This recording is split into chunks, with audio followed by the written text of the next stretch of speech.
Today on the Cooligans, in the first segment, we go over the parade. We go over getting names wrong. And it's not Alexis this time, I promise. I hope. And we also talk about Corner Gate, all right? Because there was a lot of controversy. We cover it all. And in the second segment, it's not a lie. You didn't click on a lie. We interview Giuseppe Rossi. We do. It's crazy. He's on the show. Yes. On this show. I can't believe it either. So I know. All this and more today on the Cooligans. Hey, this is Alexi Lawless.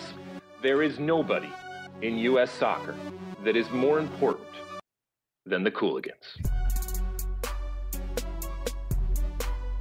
Yeah, baby! Yeah! Welcome. Woo! Hello. Oh, baby. Okay, this is, we're excited to be here. We're already trying to adjust to the fact that normally when in our studio, We're in a closed studio. we're in an enclosed space. But they've opened the doors. They've opened the walls. They've taken down the walls. The walls. It's one of these spaces where that kind of opens up and it becomes like a bigger event space. Yeah. Man, it is a very big event space. But that part of that event space is also the hallway to the radio station and the coffee machine, which we are being broadcast loudly to. So we're performing for the refrigerator right now. Also, the lobby door is open. So, I mean, this just is, it's going to everybody. It's going to everybody. And we curse. So, okay. Buckle up. Office. So, welcome to the show. You think HR can hear us? Oh, boy. It's going to be a problem. Somebody's going to get in trouble. Someone's getting a pink slip. Hello, welcome to the show. We are the Cooligans. My name is Christian Polanco. Yes, it is. I'm Alexis Guerreros. We are your favorite stand-up comedians that host the funniest soccer podcast that you've ever listened to at the top of Madison Square Garden. That's right. We're here in Stage 17, part of the OG Podcast Network. You already know that. But we're not just the funniest. We are not just that. We are that. Yeah, we are that. Yeah, but we're not just that. Not exclusively. Nah, because it just so happens to be with the gulliest soccer podcast. That's right. And more people are getting to learn what the ideology of what living a gully lifestyle really is. The gulliest. No, that was the word I was trying to.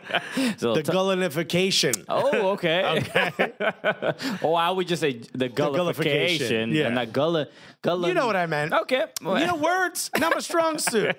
Not how I get paid. That's what I'm saying. Even and DC has been introduced. Oh, wow. Or even reintroduced to that gully lifestyle. The district just became a bit more gully because we were there. That was one of the most amazing moments of my career. I will have to agree with you there. You also think it was one of the most amazing moments of my career. Correct. Yes, you've had very few good moments in your career. This was a big one.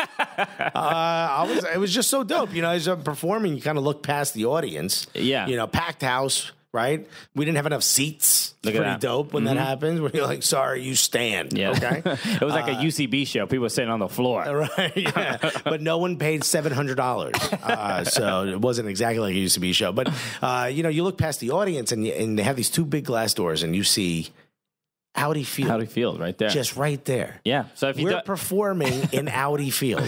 Yes. If you didn't, if you weren't there or you didn't know about this show, we did a live show at Audi Field. Essentially, 4 Screaming Eagles. They helped put it together. Some other fans were there. Other fans were there. It was just everybody was welcome.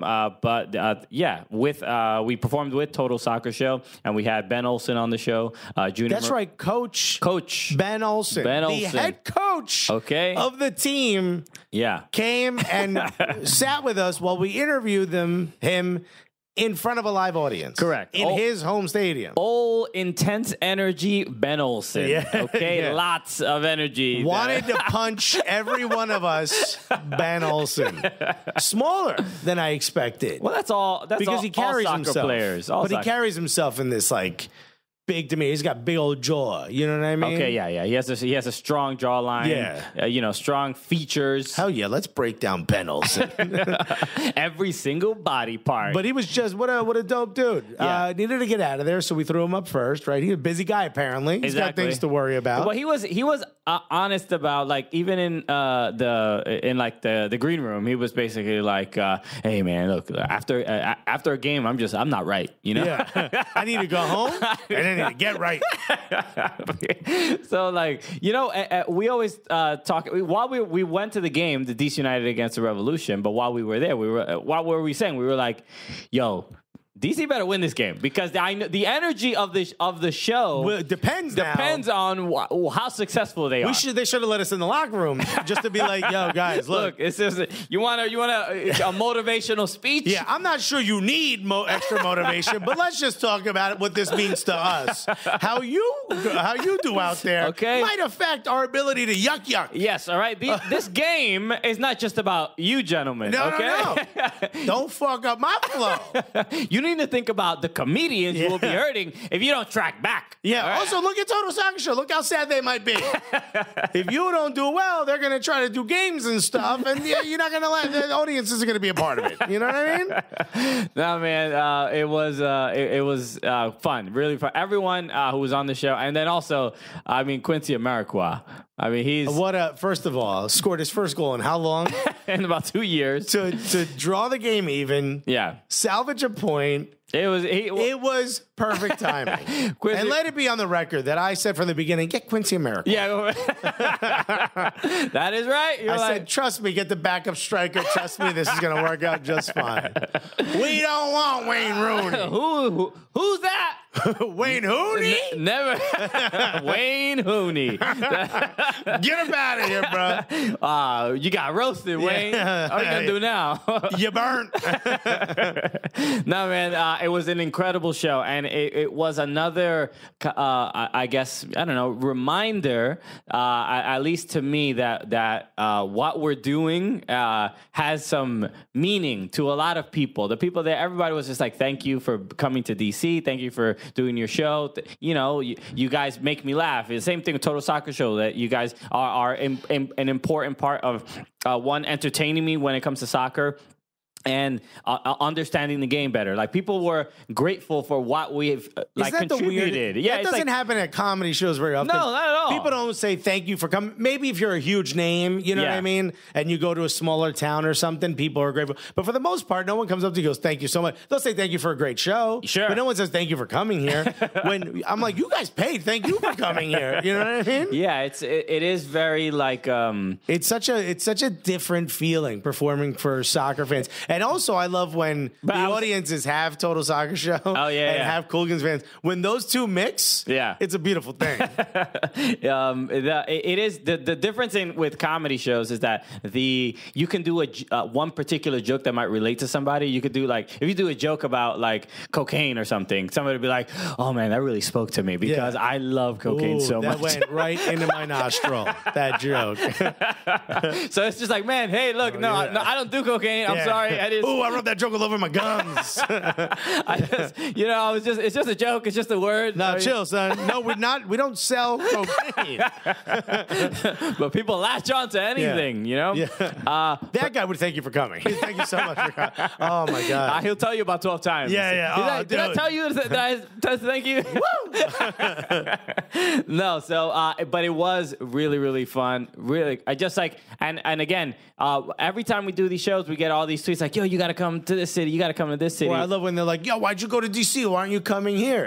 I love those. Those are like, we're trying. Meanwhile, what's going to top getting to perform right at the damn stadium? We're going to have to just perform at all y'all stadiums. DC United has set the bar very, very high. Yes, they did. But and again, thank you again to DC United for working with us and doing all this, because I know, it was not easy and it took a lot of people to make it happen. And I promise you this, audience, fans, Gully Squad members, family members, listen, I promise this to all of you right now. We will one day be performing on the field of a soccer stadium, and we're going to fill the stands. I promise you. Okay. Not all the stands. What are A we, good portion. Kevin Hart? No, we will. I know we will. I can feel it. I can't think of anything more uncomfortable than performing like center pitch. First of all, no one said center pitch, and no one said how big the stadium is. Like, maybe I'm talking to Charleston Battery specifically. You know what I mean? Just hear me out. Okay. Now this is more reasonable. Okay. You out here thinking about LAFC Stadium. Cálmate, Christian. Okay. All right. Christian. One step at a time, baby. But we will be performing on the field. Yes. And yeah, but again, absolutely incredible, super fun. It's been essentially a very fun and busy last 2 weeks. It was emotional. This was an emotional end to a very hectic last 2 weeks. Yes, and it doesn't end. I mean, there's more stuff going on. There's so much more. One thing I did want to mention that we did the Race Wars podcast last week. That was a blast. That was really, really fun. And if you guys are into, the show, the title of the show, it tells you exactly what subject they go over.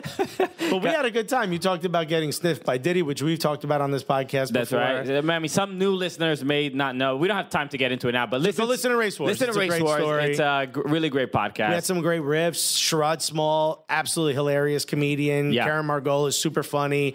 There was another dude. Brian Kim, thank you. But, it's a great podcast. Legitimately one of my favorites. And if you like comedians talking about racial issues and who swear a lot, this is the one for you. With such a lack of sensitivity for, just keep that in mind. Racial issues. So listen to that. So you were a fan of the podcast for a long time. So years. I've been listening. This is a big deal for us. Yeah, I was very, very proud to be on there. I am not. So, Sherrod, never been a fan of the show. Sorry, no, I'm joking. I'm honored to have been asked to do it, and the fact that we both got to do it is absolutely incredible. And I did History Hyenas yesterday. Oh, that's so dope. I was on Giannis Papas and Chris DeStefano's pod. Chris was not in town, but surprisingly, I didn't know. I was just going to go say hello to Giannis. We were with Elvis. Right. I went to go say hello, and then he's recording the show. He's like, hey, hop on. And then coincidentally, they were talking about the women's national team and the equal pay issues, and the entire show became about me explaining to Giannis what the lawsuit and why they're asking for equal pay and what is exactly going on. Which we kind of did on Race Wars as well. Exactly. Yeah. But this was definitely dealing with Giannis's energy. You know what I mean? Yeah. Especially on his podcast where he dials it up a little bit. And he constantly puts down, soccer. He's one of those people that's like, I'll fix soccer. Watch this. Exactly. Make the goals bigger. I'm like, I swear to God, this you're is an idiot. When we talk about the, our peers, our comedy peers who are Giannis is a great example. Giannis is at the top of the sport is boring. Nobody cares. There's not enough scoring. So, but it was a fun conversation, and I had a long conversation. I never thought I would ever do this, and being in this soccer bubble, you become so it's so insulated that I mentioned the Portland Thorns, right? And he was like, "What is that?" Right? He thought the name was weird. He couldn't believe that they would get, nearly 20,000 fans at games. And I'm like, to me, it's such a rational thing that I'm like, of course. An NWSL team is incredibly successful. But it's Portland. It's Portland. What are you talking about, Giannis? It's just he couldn't grasp it. They were like, what? So, there's a successful women's soccer team. Orlando Pride gets a ton of fans. What are you talking about? But that's what I'm saying. I wish I could smack people know. sometimes. People don't know. Not to hurt them, just to get the information into their head. You know what I mean? It's a knowledge delivery system. Yeah. I ain't hurting you. Yes, look, if I ever had to explain to you guys that we're Hispanic, is that the first thought that popped in my head is if I hit someone with an open hand, they'll learn. That is one of the few things that got passed down to me from my family. Money's not coming. Yeah, you smack him, you say, aprendiste ya. Ya lo sabe.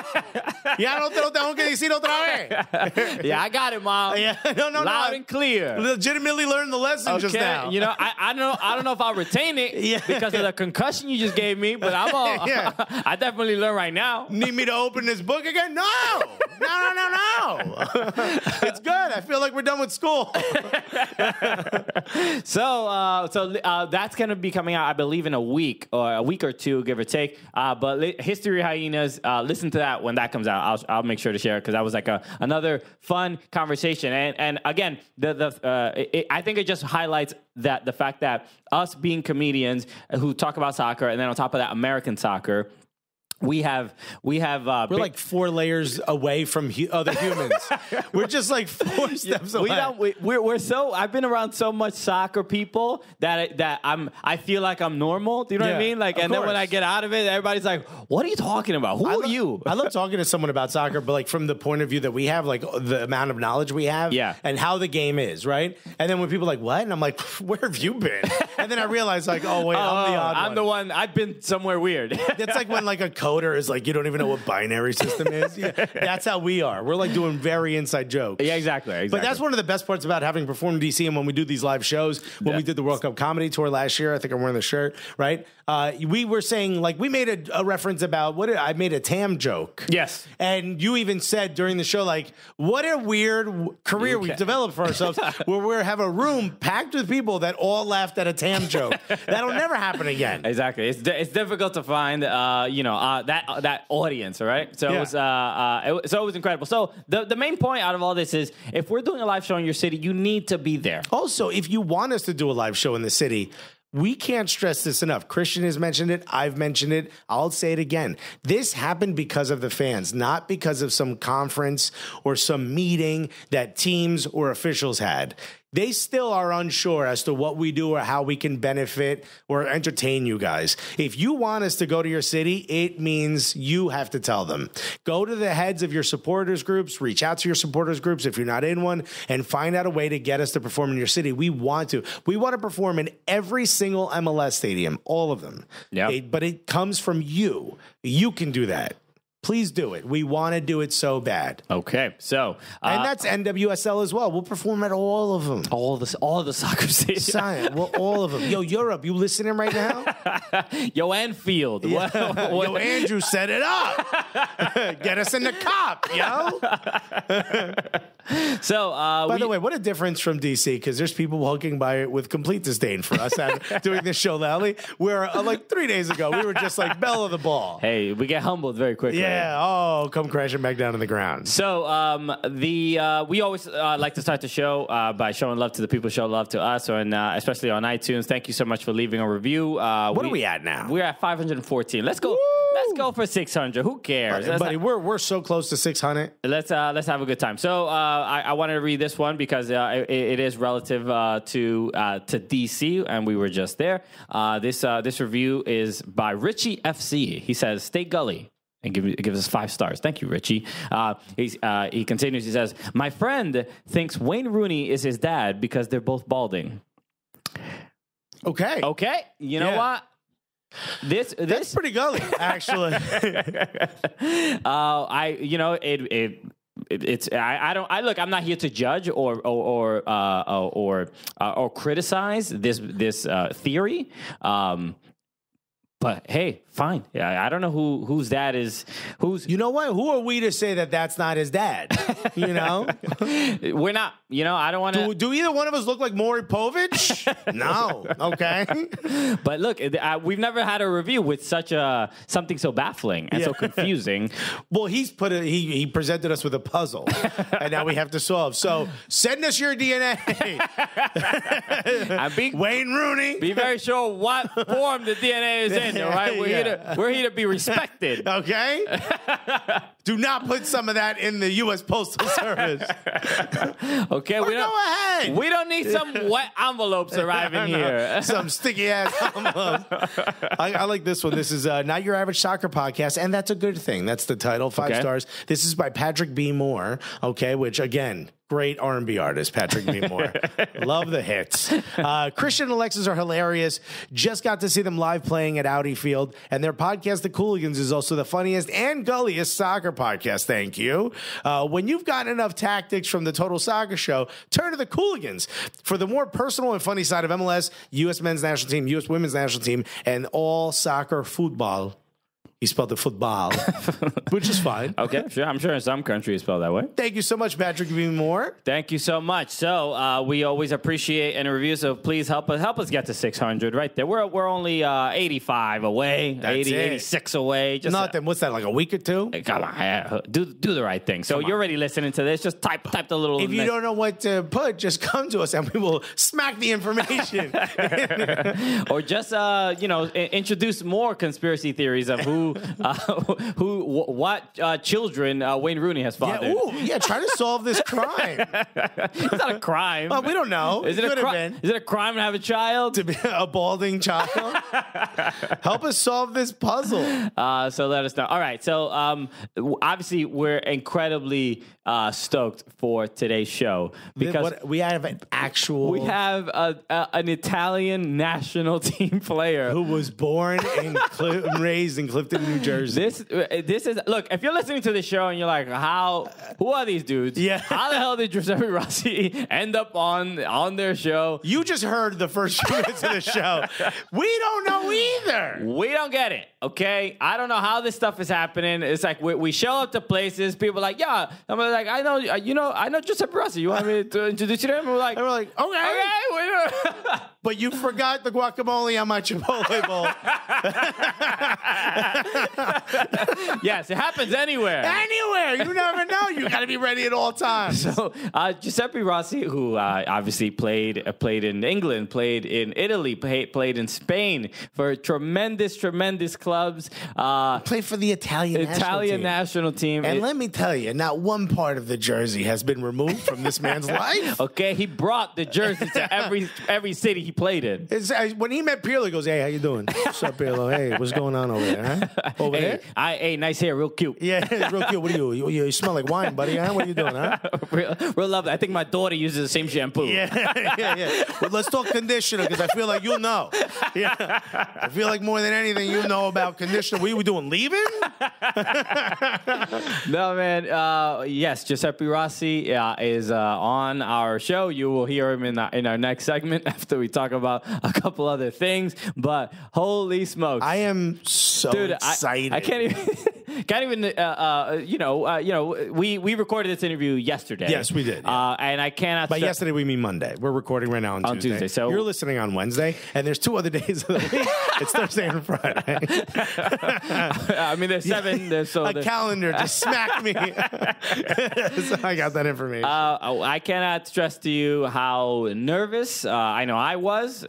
This was. We didn't, until he walked in, we didn't think it was real. Exactly. So when he walked in, we were like, "You actually came?" I thought we were getting punked. Yeah. No. So you will hear our conversation. Just so if you're asking yourself, I wonder what they talked about. We talked about everything you think we talked about. So just keep that in mind. It's a really, really fun conversation. Yeah. So make sure. You wanted to hear some stuff we talked about. We talked about it. It was pretty dope. But I will say this. It's so funny to talk to someone like him and have him kind of be loose and open a little bit because you're like, you would expect him to come in and be real tight and blah, blah, blah. And this to me is like the one thing that I was like, I'm glad that we get to interview some of these people. Like when we interviewed Ali Krieger, like all of a sudden we got this huge personality. I was like, yes, we get to see the real them. And I feel like we kind of got the same thing to some degree out of Giuseppe Rossi. Like a lot of interviews Giuseppe Rossi's done, he's had to be really defensive about some of the stuff that's happened in the past. We kind of got him loose. You know? It was a lot of fun. Somebody had asked. We're amazing. Somebody asked on Twitter. I forgot the person, but he said, "If you don't call him a traitor, I'm not going to listen," which is bold. And you see that they're guests of the show. We don't walk in here and be like, "All right, let's talk about how you fucked up." Tell me, let's figure out why you hurt me personally. Yeah. No. But record this.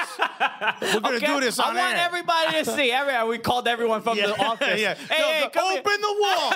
Open the wall. Everybody needs to hear this. Giuseppe, and now answer me in front of everybody. Yeah. We have witnesses. Put the slice down, Giuseppe. We got to talk. No, it couldn't have been nicer. No, what a nice dude. A nice dude. Really, you'll listen and you'll hopefully develop your own opinion about the whole thing. So let's talk about a couple things that happened last week, and then the parade. We haven't even talked about the parade and some incredible MLS games this weekend. So the parade. Let's talk about. We went to the parade. We did. We did not. Get into like any press pass or anything. We just went straight up as fans. We just wanted to see the parade. We were kind of hanging close to the Sky Blue fans who were there sort of closer to the beginning of the parade. Yeah, shout out to Cloud 9. They're absolutely awesome. And, it's just one of those experiences where you're like, will we ever get to see this again? You know? Yeah. This was your first championship parade ever? Yeah. The only other parades I've been to were the Dominican Day Parade. That's a championship every year right there. Yo, we win in every year. We won the Que Lo Que Cup 6 years in a row. You know, the Brugal Derby is like really one of my favorites. So. By the way, the stand has a Brugal bar. So it's going to get litty. There's going to be those nets around people's gas tanks. It's going to be wild. But listen, we went to the parade. It was awesome, dude. We got to see. We only went to make eye contact with Allie. We didn't get to. She was on the. We 50-50. We got to pick one side of the street. Yeah. We picked the wrong side. We picked the wrong side. We were on the side of Rapino was on our side. Yeah, we were on the western side. Okay. And Krieger was on the other side, and I was screaming. Yeah. Oh, no. We were letting it all out. Yeah. We also made a bunch of people around us laugh. We started roasting the people we didn't know. Because, like, at one point, a float comes by with, like, employees of Tag War. And I'm like, get out of here.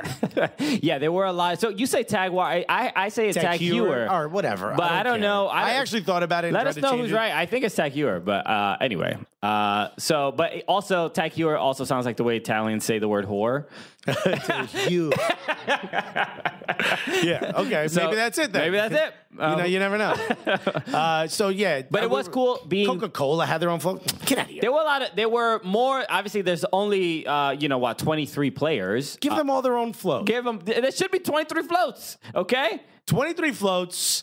The player's a little higher than everyone else. You got friends and family around them. Throw a couple of Tag War employees in there. Throw a couple Coca-Cola employees in there. What are we doing the corporate floats for? And they're all like wooing. Shut up. Nobody knows who you are. Nobody cares. There was one float filled with kids. And I'm like, who are you? Just tell us. I even yelled at one point. I'm like, tell us who you are. Maybe we'll root for you. Because it got quiet when you came by. Because nobody cares about you. You didn't win nothing. What'd you win? What'd you win? An interview with Coca-Cola. Honestly, I've never seen a parade get roasted. We did roast the parade. Has there ever been like a parade blogger? Yeah. You know, like a review. Yeah. like a Lindy West, but for parades. We're like the two old guys in the balcony of the Muppets. Sure. We're like, nope, not having it. Who are you? Yes, even you're 8 years old. Not impressed. Yeah. Oh, you kick them off. Did you win anything? Have you even won the Que Lo Que Cup? No, man, it was really cool being there. It was cool seeing the. I mean, there were so many kids that getting to see their heroes. Like I felt like one of the kids being like. I wanted to push some of the kids out of the way just so that I could see more. Okay, you know what I mean? I didn't feel that way. But you think I wouldn't shove a kid? All right, you out of your mind. To see my friend Allie Krieger on a float, she'd understand. Yeah, I mean, if anything, she'd understand and respect it. She'd appreciate it more than anything. Yeah. And speaking of that, we did get a retweet of a photo. I have to put my hand over my heart just to make sure it doesn't burst out of my chest every time it's mentioned or I think about it. Yes, we got a retweet. We didn't even tag her in the photo. We didn't even tag her in the photo. We just said, "Hey." She's straight following the tweets. We just we tweeted. We out here at the parade, and we get a RT from Allie Krieger. Said, yes, I heart you guys. I heart you guys. Aw, Allie. We feel the same way. Oh, I heart you. And we gave you guys a nickname, Crashland. That's right. Was this officially coined by us? It is, and a couple people started using it. I saw a couple hashtag Crashland wedding. Yeah. A couple invite the Cooligans. Okay. Look, if we came up with the wedding hashtag. Right? That's the one. Everybody, that's like the new thing now. Right? You got to have a hashtag so people can follow it on the gram. Exactly. You know, like my brother got married 2 years ago, and his was Los Polancos. Los Polancos, very good. Which Great is good. Mariachi band as well. I'm a big fan. You know? I hate it when they're on the subway, but other than that. You know, I'm trying to listen to Pod Save America. Okay. I'm out here listening to Toronto rappers. I can't be listening to... Okay, the two blend in. I don't even know where the audio is coming from. Honestly, it slaps. Didn't know mariachi bands have bars like that. Okay, I didn't know. When did y'all get percussion into the subway? Okay, 808s and mariachi. Impressive. Damn. You got J. Cole's producer? How you get this? So, I don't even know. The retweet, the Crashland. We're singing a lot of lefts Yes, and rights. It happens. All right, we go on the riff storm. Okay. There's no bad ideas in a riff storm. Just let it out. We'll put it on the whiteboard. So Crashland is hopefully that it sticks. I think. I think it works perfectly. I've never heard that one before from anybody else. No, that's ours. So we do it. That's ours. We own it. Put it on a shirt. Please let us in the wedding. We'll sell you the name for free. Well, the rights. Yeah. Yes, we'll sell It's it all to yours. you for free. Just please let us in the wedding. Like if you don't invite us, we're going to try to get in, and that's what I'm trying to say. Like let's not make it awkward. We don't need that kind of publicity, right? And neither do you. Exactly. It'll just be embarrassing for all parties involved. Really, at the end of the day, we're gonna be there, right? Let's just make it a positive. We'll sit with the kids. Remember how I said I'd shove them? I'll keep them away from the buffet. Okay, they don't need it. Okay, so yes, it's incredibly fun. The parade in itself was full of incredible sound bites, dancing. All right, Yes. I did not know Megan Rapinoe could dance like that. Yo, if Megan Rapinoe isn't in your Southern hip hop music video, you ain't really got that hot of a joint. I'm letting you know that right now. Yes, it's similar to like the Magic City when the strippers are dancing to your music, and then that means that the song That means it's hot. That means it's a hot track. Yeah, if they want to dance to it, that means it's a hot track. Well, we got a new bar has been said. If Megan Rapinoe wants to bop to your song, it's hot. It's hot. Okay? All right, mariachi band, you want to get on the top of you want to get on Rap Caviar on Spotify? Okay. You all need right. Megan Rapinoe to just hit him with a little bit of moves. She, She the also danced to a song about her own name. did she? Remember they were going, oh, Megan Rapinoe. Oh, sure. She Millie rocked She was to a song about her own name. she was killing him. She's She was living the killing life. him. So- Also, shouts to Carlos Cordero. Yes, forget Megan Rapinoe. Rapinoe. We've heard this. I mean, this is like people get her name wrong often. You think the president, of U.S. Soccer? Of U.S. Soccer. It's like if when Commissioner David Stern was like Michael Jordan wins the MVP. Yeah. You know, Michael Jordan, get up here.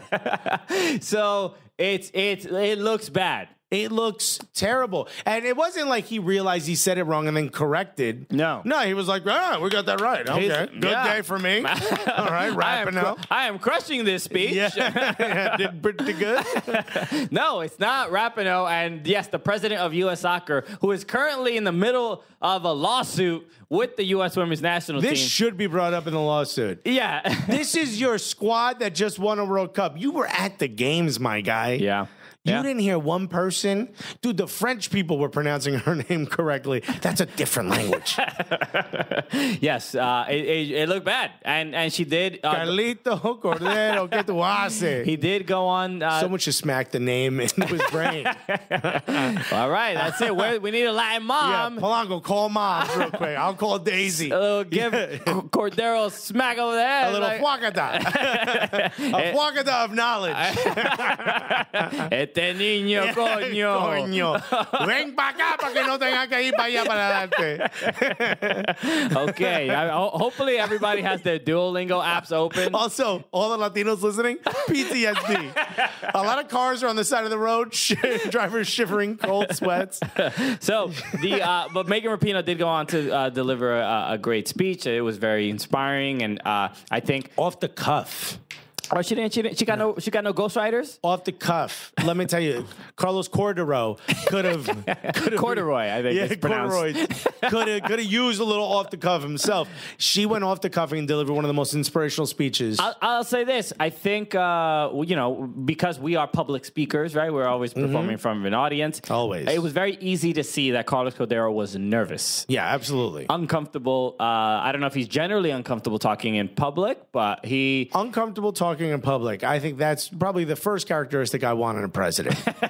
Actually, we can certainly use that right now. Yeah, I know, right? Yeah. I can use someone who's a little current bit president, a little too comfortable. A little too comfortable. Maybe someone who's just a slight bit more nervous. Maybe someone who, at the very least, has a filter.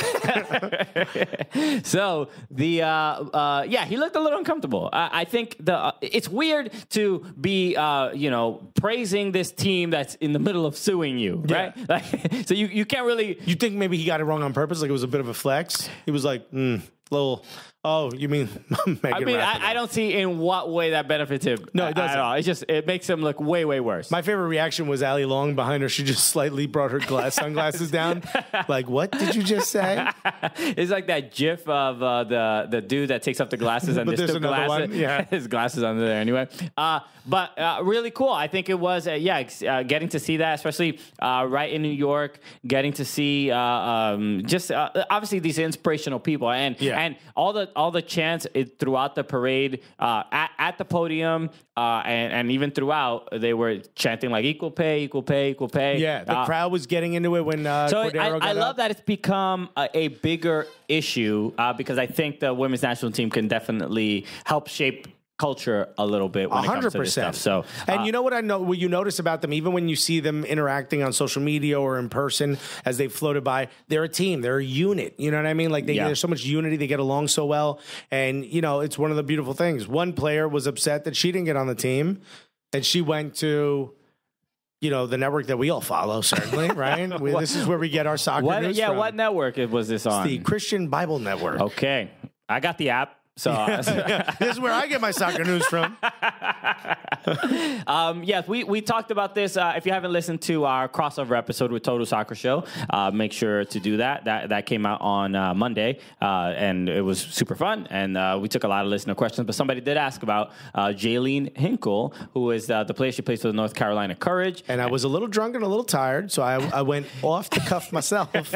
So he shared. You can hear Alexis's unfiltered opinion. Trash big about it, but what we want to talk about in particular with this is not just one half of Crash Lynn, one half of Crash Lynn about it. So the Christian Bible Network did like a short. I don't know if it's part of a larger documentary or just a short clip. God, I hope not. Because we don't need more of this content. Christian Bible Network. And also, I could tell when no one in your network watches soccer, when the person's like made it to the professional women's soccer league. You said it with like condescending. I can hear it. Wow, they have that? Okay, cool. Wow. So they wear skirts? Oh, the mic's still on. There was this video of Jaylene Hinkle being interviewed talking about why she basically she felt like, she was being forced to wear this political symbol with the rainbow color lettering on the number or whatever. And about how her religion didn't allow her. Yeah, and it was like she was, and she felt pressured, and she felt like, she didn't use the word pressured, but she felt like she was basically being an obedient servant to the Lord by not choosing to not play on the team because she didn't want to wear those jerseys. I might be the last person anyone wants to hear this from, because it's about women's issues, but when a woman says the word obedient, I cringe a little. Sure. I'm not gonna lie. Yeah. I mean, whatever. Look, you're talking to two people who are not really huge fans of the Christian Bible Network. Yeah, okay. Yeah. Regardless of the amazing soccer coverage you provide for this nation. I know my name might be Christian, but trust me, not my go-to channannel. If CBN, I'd be interested in the Christian Brugal Network. Okay. Now that I'm watching. Okay, Jaylene Hinkle drunk holding a Bible in her hand. Dope. The Bible has the net around it. Now, let me tell you something else. No, so the reason we're talking about this is because Ashton clap back. And after you win a World Cup, I mean, I don't know how long she can go unfiltered. I think she typed out this tweet holding a bottle of champagne in her hand, right? Not giving a damn with the other hand. So her tweet after she retweets the video about Jaylene Hinkle talking about why she didn't want to play on the team. She quote tweets it, but it starts off gully as hell. She goes, Hinkle, comma, by your name. She's calling you by your name. It's not confusing who we're going to be talking about right now, all right? Just so you know, in case you're wondering who I'm looking at when I say these next words. Yes, and I know we're using the surnames, or it could be any Hinkle, but trust me, we're talking about you. Well, whatever. The whole family, why don't y'all sit down? Stop the cookout. So it says Hinkle, She said, quote, Hinkle, our team is about inclusion. Your religion was never the problem. The problem is your intolerance, and you are homophobic. You don't belong in a sport that aims to unite and bring people together. You would never fit into our pack or what this team stands for. Wow. Sprat. Okay. And that, ladies and gentlemen, was an Ashlyn Harris clapback.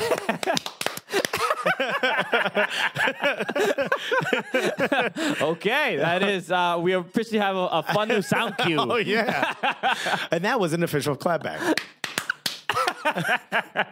Okay, so yeah, she went in, and they were. I'll pull up the tweet itself because actually she continued further, and then and she continues in the next tweet right under it. She says, "Don't you dare say our team is not a welcoming place for Christians. You weren't around long enough to know what this team stood for. This is actually an insult to the Christians on our team. Shame on you." So. It's a valid point to make, especially because there are religious people on the team. There are Christians on the team that are much more inclusive. And I think there's like one or two actual conservatives on the team too who were like, "Yeah, no, I get it. We're rainbow flags. I'm all for it." You know what I mean? Yeah. So this is a strange thing because I'm just gonna say I've said enough on the other podcast, but you can't. It's insulting to everybody else to hide behind whatever book you want to follow to give you an excuse for being an asshole. Okay, that is a fair point. I agree. But I'm almost more.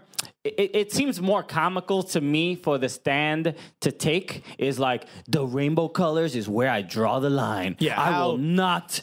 That is the gayest thing I've ever seen. Or how about I will not wear the colors of that thing that happens sometimes after it rains that brings joy to children. Like, I mean, I get that the rainbow flag is is definitely the symbol for gay people, but it's not like. There's worse symbols. You know what I mean? I'm saying it's not a swastika that people are like that it is a definitively terrible thing that actually she might not have a problem with it. She's like, why don't we look good people on both sides? Just a suggestion.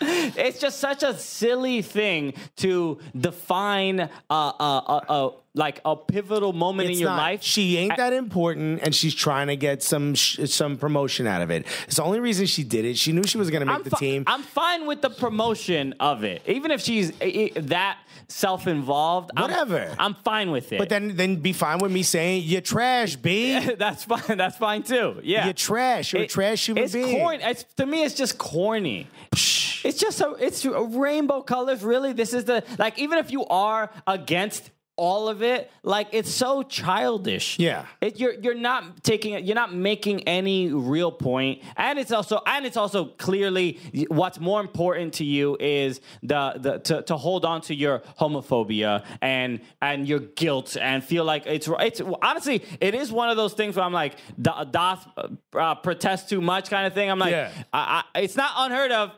She might have spent a little bit too much time in the shower, a little extra. I'm just saying this is very wrong. Just looking down a little bit. I mean, you should not. You guys. I mean, we see it with those people that are most passionate about how evil gay people are, and all of a sudden they're tapping their shoe in the restroom. The dude who was voting against it, meanwhile he was on Grindr. You know what I mean? All of this is it's idiotic. I mean, but Grindr is just a good app it's an easy way to make friends. So. Oddly enough, big overlap with the users of the Christian Bible Network app. Yo, you got both these apps on your phone, man? Damn, son, in one folder. It seems like they almost go hand in hand. No, I said hand in hand.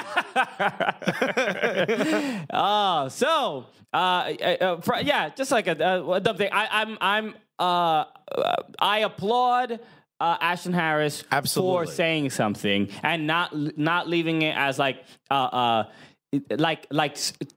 Jaylene Hinkle was wrong. Like somebody, like the team conspired to like put her down or get her off the team, or Jill Ellis was involved in not, it's just like, yo, dude, like, and on Total Soccer Show, and we were doing the two-parter episode, Daryl did mention like that it was a soccer decision, and part of the soccer decision is the chemistry of the team. And of course, you would affect the chemistry of the team to have. Like a lot of people said the only reason Ali Long was on the team was because she she has a great presence in the locker room and everyone likes her and she gets along also incredibly good. But one of the defining features of her getting on the team is she brings everyone together. She makes everyone have a good time and it's relaxing. And that's part of the game. Yeah. Part of the game is that, why would anybody want you around? If you all of a sudden start being like, I don't like Cubans, this might be a difficult thing for us to do. You know what I mean? Well, God told me I can't like Cubans. I'm going to take 3 days and think about what it means to be around a bunch of Cubans. It's like, that would cause some issues, man. This podcast wouldn't be that great, you know? Yeah. If Tim was like, I don't like Dominicans, right? That's why I don't order Ubers anymore. Like, we have some problems. You're missing out, man. We can get you where you need to go. It's a pretty easy way to get around the city sometimes. You know what? And the I feel like your hatred's getting in the way. And the songs we're playing on the radio are going to be pretty good. Yeah. It's your so loss. what if I'm having loud arguments on FaceTime with you in the backseat?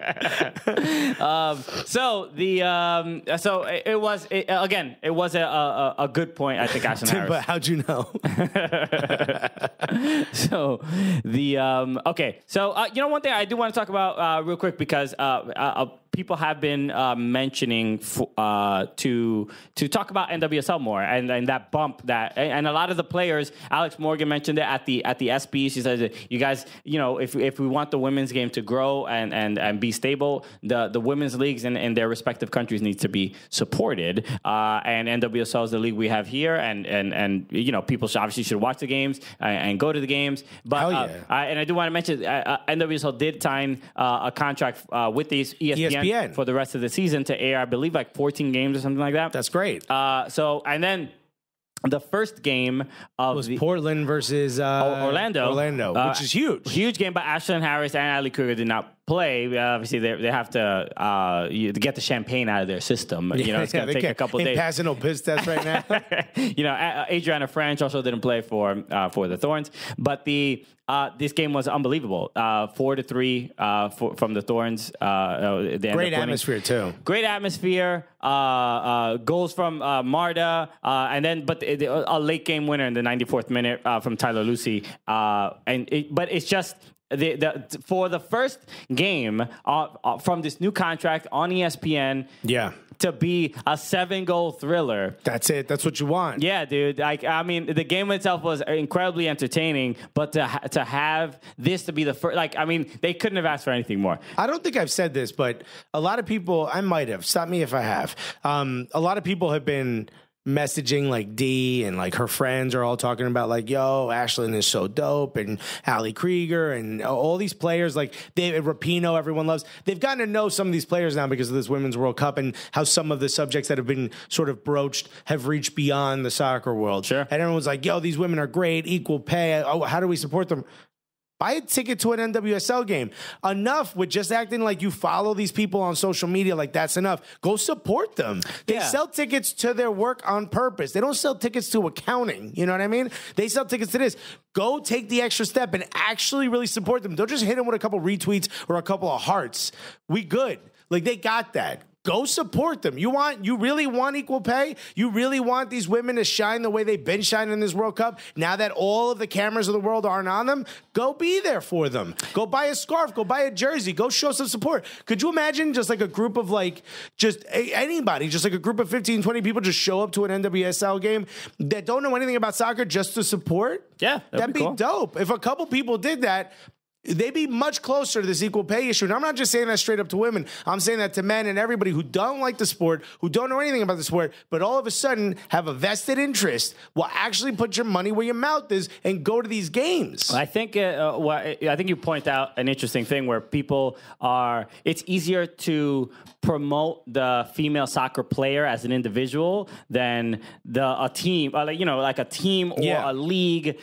People tend to be, I think a lot of people's negative, and I was talking to Giannis about this, where he was like, the concept of watching professional women's soccer seemed very foreign to him, and he made the immediate comparison to WNBA. He's like, I won't go watch the WNBA because it's just not as good, and that says something about the sport in itself. Like he made the point like that basketball is like a much more high flying sport, less about technique per se, as opposed to soccer, which is like very much about technique. Yeah. And women can play as attractive soccer as the men can, but the difference between women's basketball and men's basketball is like too stark of a difference that he can't be comfortable. So all I'm saying is that a lot of times the WNBA puts a negative sort of feeling for a lot of people to even start supporting women's sports. I'm not 100% sure that's true, because women's college basketball is just as exciting as men's college basketball for a lot of people. Well, I don't like college basketball at all. Me neither. That's what I said for a lot of people. Sure. But I remember when, what was it, Tarasi had that run at UConn. The house was full every time. So, people were going nuts. I'm actually interested in this because I think that also with men's college basketball, I think people are not supporting the players. They are supporting the institution. Yeah, the name on the front, not the one on the back. Yeah. So college, they've been around 100 years. It's similar. I don't get it, dude. You're watching a bunch of kids playing for free, hoping not to bust their knee open so they can make money. Yeah. I just don't get it. It makes me uncomfortable. It's cool for them to Seems like everyone there's being a little bit too obedient. I'm just going to say that. I wonder how uncomfortable I feel. Well, that's why the seeing like LeVar Ball start his own league, his son going, which we're huge fans of. We love that he did that. Never lost. But his son going to play in Australia, like Uganda or something, right? Like he goes to play. He played somewhere else before Australia. He played in Latvia. Okay, so I was so close. You know that Ugandan basketball league that they both end in A's. So maybe Wayne Rooney's my dad. But but people are looking for other sort of avenues. But that is that's sort of the issue. Like college is, I think for a lot of people, it's easier to support one female athletes as an individual, but not the sport that they play. You know what I mean? It's so funny to me that people look at some of them like, oh, they're influencers who also play professional soccer. Nah. Go watch a game. Nobody wants to see an influencer live. Trash. But like a real professional at something. Amazing. Okay. So but it was that first game was incredible. So congrats to the Portland Thorns on that great win. So and shouts to the NWSL for getting on ESPN. That's dope. Yeah. Nice come up. That's it. Okay, so let's talk about a couple Major League Soccer games that were. I just also want to update everyone. Arsenal yet to buy anybody. They're not going to. Thank you. Okay. Oh, actually, you know what? Speaking of Arsenal, before we talk about the MLS game, let's talk about Charlotte. Ooh, this weekend. So yeah, you may your have boys seen hanging out with Arsenal. Yeah, that's what the event is called. Your boys hanging out with Arsenal. Yeah, they also have a nickname for it called House of Soccer. But I mean, we just scrubbed that off. All the posters. We could just put what we said above it. You know what I mean? So if you follow us on social media, you may have heard this already. We will be the host of House of Soccer, which is an event planned around the International Champions Cup match between Arsenal and Fiorentina. That's right. They made Charlotte the home. Yes. Of the ICC now. That is the home base for it. And we are going to be the hosts. We're going to be the MCs. We're going to be there the whole time. 2 whole days. Friday, July, what is that, Friday, July 19th. July 19th. That's right. They got July 20th. Doors open with hosts, us, the Cooligans, beats by DJ A Minor. They're going to have food trucks, Bud Light beer gardens, soccer contests, gaming stations, freestylers, Indie Cowie, Sky Cowie, which we haven't met yet. We haven't met her sister. Yeah, we haven't met her sister, Sky. We're going to judge which Cowie is the stronger Cowie. We met Flora Cowie, not as impressive as Sky Cowie, I think. DJ Devene is going to be there. He's a freestyler, not a DJ, but maybe he has some dope playlist. You never know. He's great. DJ's awesome, yeah. Sounds, I thought they said Harambe. It says Hembry. Yo, shouts to Harambe. Making it through. All right, coming back to life. R.I.P. Harambe, dude. Head coach of Team 1 is going to be Heather O'Reilly. Head coach of Team 2 is going to be Crystal Dunn. That's insane. We got Cody Zeller of the Charlotte Hornets, Ray Parler, John Harkes, Wes Knight, Mike Harrington. I mean, the names, Charles Johnson, Trey Boston, DeJuan Edwards, Florence Galarza. I mean, A lot happened. From Argentinian national team, Florencia Galarza. Give people a link. By the way, our homies Grits and Biscuits. That's right. Grits and Biscuits going to be there. That's right. Those are our homies. If you don't know, they're like kind of like an old school Southern hip hop dance party. But there's just so much stuff. But if you want to go, just go to internationalchampionscup.com/ go to International Champions Cup and click on House of Soccer, or you could just Google House of Soccer and it'll pop right up. Yeah. They have a registration thing. Register now so you can get in. It's going to be absolutely awesome. Come hang out with us. Yeah, and go to the game as well. Dude, we're going to go to the Arsenal versus Fiorentina match. Dude, I'm losing my mind. This is going to be crazy. It's at Bank of America Stadium. Dude, we're going to be there. We're going to be trying to be doing a bunch of stuff. And also, at 2 p.m. on Saturday, Creative Player Foundation Clinic with special guest Megan Rapinoe. I mean, are you not excited? That's pretty fun. That's pretty cool. So Megan Rapinoe is going to be there. Megan Rapinoe will be there. That's how we're going to say her name. That's right. You know what? We just might. Honestly, we just might. No. So if you are in the Charlotte area, if you are nearby, please come through. I mean, it'll be say hello to us. We're going to be there the entire time. At 4:00, they have the fan prep zone, face painting and body marbling in team color. Okay, we vajazzling out here. Cause sign me up. All right, I'm in. I just bend over. They're like, "Go ahead, get into it." They're like, "Sir, please." Yes, I need my taint bedazzled. Yeah, I need to get dazzled. Ta-da! Let me show you. Hold on a second. Somebody hold my leg. Okay. So please come to that.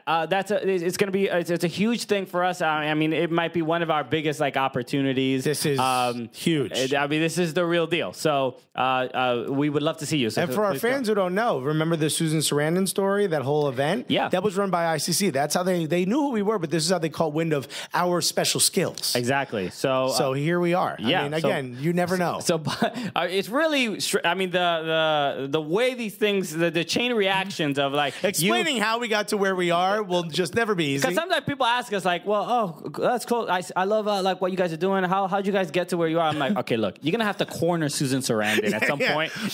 You're gonna have to give her a nickname. Now I've already said Suze, so that's kind of lost its luster. So no, but these things sort of happen. If you go to a soccer event, you see Meryl Streep. Here's what you gotta do. Okay. and here we are. So it is truly a dream. It's a dream. We certainly took no straight line. No, not at all. Our line is so not straight that Jaylene Hinkle actually just said she hates it. She won't appear on this podcast because that career path is a little not straight enough. She refuses. She thought about it for 3 days. Her and her 12 friends went into the forest. Okay. So make sure to go to that. All right. So let's talk about a couple. You're like, yeah, okay. Make sure you go to that. So thank you. So let's talk about a couple MLS matches that were incredible this weekend, and then we have to start with. Isn't John Hark's going to be there? Isn't he the one that smashed? It is. It is, Alexis. Why bring it up? We all know what happened. We're going to talk about it.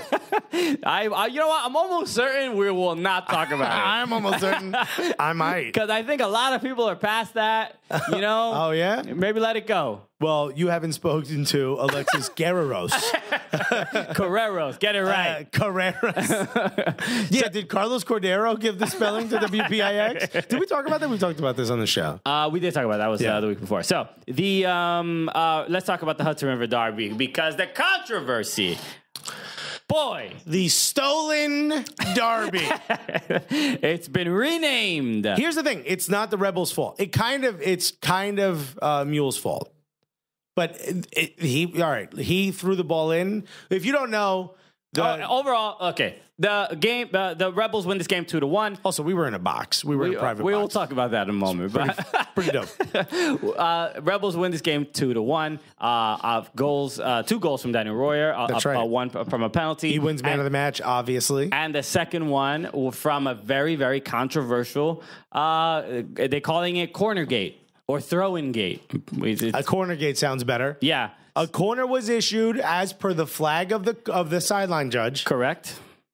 So they and not just he didn't intimate it. He didn't just kind of suggest it. Literally He has his flag pointed down to the corner flag and also pointing at the corner flag in itself. He's right next to it. The only thing missing was his tongue and toes pointing at it. I mean, everything else, he's pointing directly at it. So everyone's like, all right, here comes the corner. Then all of a sudden, Mule just throws the ball in. Yes. Quick throw in. Okay. And meanwhile, a bunch of NYCFC players are preparing for a corner. And people are saying, play to the whistle. What whistle? What are you talking about? Yeah. The kid's outside. The kid has a ball in his hands. That you know what I mean? Yeah. So like that's not part of the rules. You're not supposed to do that unless it's a throw in. He takes a quick throw in. The defenders sort of now have to sort of readjust real quick, and it's perfect timing for a cross and a beautiful header by Royer. It really is an absolutely incredible snap header. Well, yeah. And it goes just past Sean Johnson. That said, immediately it becomes a trial. You know what I mean? Yeah. All of a sudden, every player runs to the sideline official, like, what are you doing? And the sideline official had been sort of getting jeered at by the players for sort of a couple missed calls, right? Yeah. The refereeing wasn't great overall. The refereeing was trash, Pete. So, but this took about probably about somewhere between 7 to 10 minutes. Yeah. Of arguing with the referees. No yellow card was issued. NYCFC was visibly and for good reason very upset because they believed it was a corner. So now that more information has sort of come out, Alex Ring, especially in a post game, he kept it real. Took it to him. He literally said Alan Kelly, the center referee, was basically almost like he was like the 12th Red Bull player. He sort of just suggested like he was on the team by not. Ring was suggesting like he should have made them retake the throw in because the AR, the assistant referee, had pointed to that corner. Everyone thought it was a corner. The Alan Kelly later said that he verbally acknowledged that it was a throw in. To who? I don't know, because this happened incredibly fast. So he gave the motion of a corner while yelling. No. The center official yells throw in. So now it's pick your own adventure? Well, yells. This is how we play soccer? Yells is not the right word. He just said that he verbally noted that it was I don't know to who. He doesn't say to who. So now people are suggesting that he might be lying, right? Because there's also the recordings of the referees, right? That hasn't been put out yet. You know, this is like one of these weird police brutality videos where like release the footage. Well, it's a different format. We're trying to figure it out. They're like scrub that shit. It's getting to that point because people don't believe that Alan Kelly actually said anything, and the fact that the throw was happened so quickly, which is part of their game, right? We've talked. Which is fine. I'm not mad at the Rebels. The Rebels, that's what they do. They do quick throw-ins. They throw you off your game. No one should be direct anything towards the Rebels themselves. They're playing their game.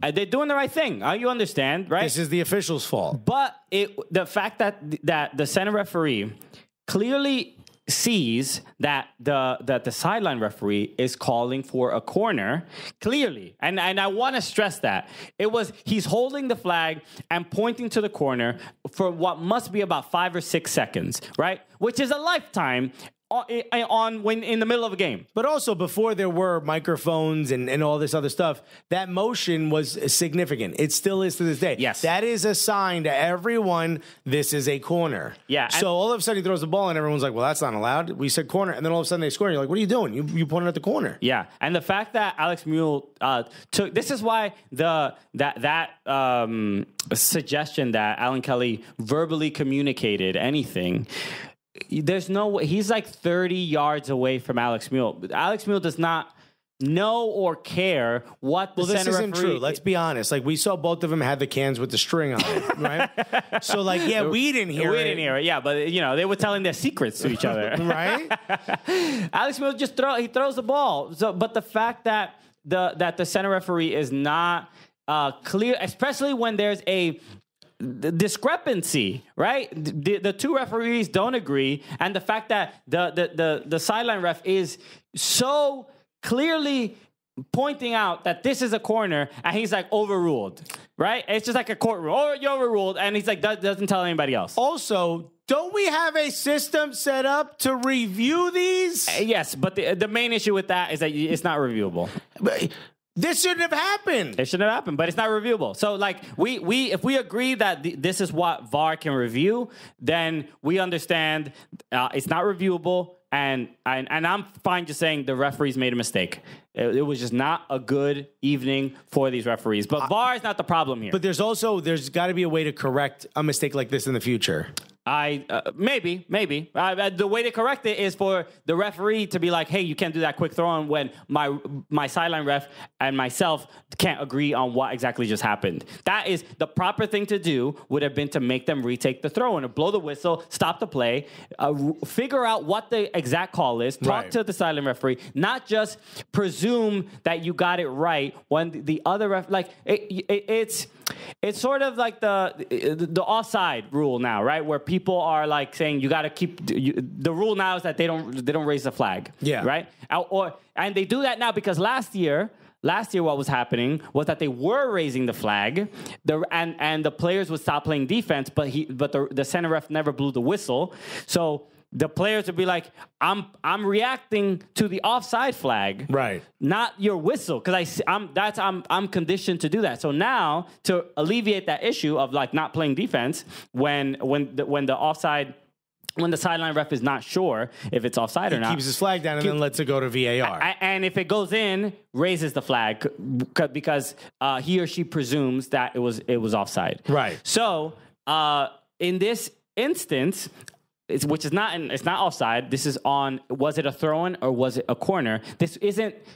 The same thing happened. NYCFC stopped playing defense because they thought it was a corner. So it's a weird position. It's like we think VAR is going to solve everything and we're not going to have any issues anymore. And then soccer finds a way. Yeah. It always finds a way to make it a little bit more complex. It's so stupid to have this thing and be like, but this is one of the things we all agreed on we weren't going to use it for. This is a circumstance that no one was prepared for. It really was. Just use the damn thing. And if you made a mistake, own up to it. Don't be like, nah, dude, I wrote it in Sanskrit. That's the problem, though. You just don't get it. Alan Kelly messed up. I mean, there's no other way to put it. Everybody messed up. That official, and then after the game, as soon as the final whistle went, court was readjourned. Yeah, my guy. And also, they got a new lawyer. Dominic Torrent came through ready to swing on dudes. I honestly think the game got, especially in that second half, got incredibly chippy because Alan didn't give any yellow cards to after all the dissent. The wild levels of dissent from NYCFC were kind of allowed. And I think it's because Alan Kelly he knew he was wrong. You don't let I feel like he was looking for a makeup play, but it never came. Yeah. Alan Kelly just kicks the ball and he's like, "There, all right, there you go." Okay, we're square, we're good, we're goody, right? Unfortunate. It was a good game overall. I mean, a good first half from NYCFC. They looked pretty dominant. But it's not just those. I hate to just do negatives. Right? Let's do positives. The food. Oh, buddy, you got to get yourself into a private suite, my friend. We did go to a suite for the Red Bulls, and thank you. We got an invitation that was very, very nice. It was sweet. It was very sweet. And we couldn't really like emote the way we may have wanted to. Yeah, well, during that first goal, we sort of grabbed each other and didn't make any noises, but we vibrated a little bit. We shook a little bit. Kept it all in, but we took a year off our life, but it was worth it. But we stayed professional. All right? When you're giving us free food, we will pay attention to the rules. You know what I mean? Yeah, so that was cool. I feel like the Rebels invited us to a private suite to watch NYCFC lose.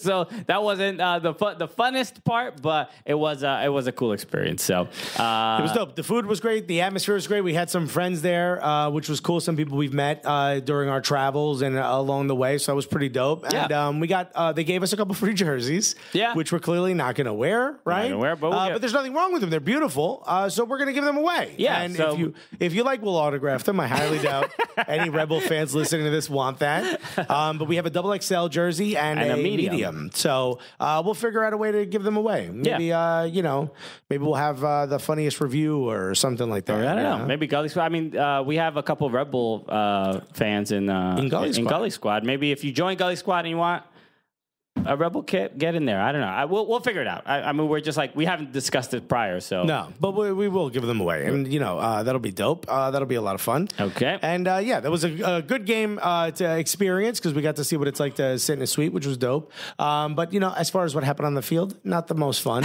A lot of controversy. I think, and that's my main issue with the game. It's like, NYCFC is going to lose these games. Rebels are going to lose these games. It's like, it is what it is. But the fact that that's how it ended, I even think Rebel fans are not 100% like it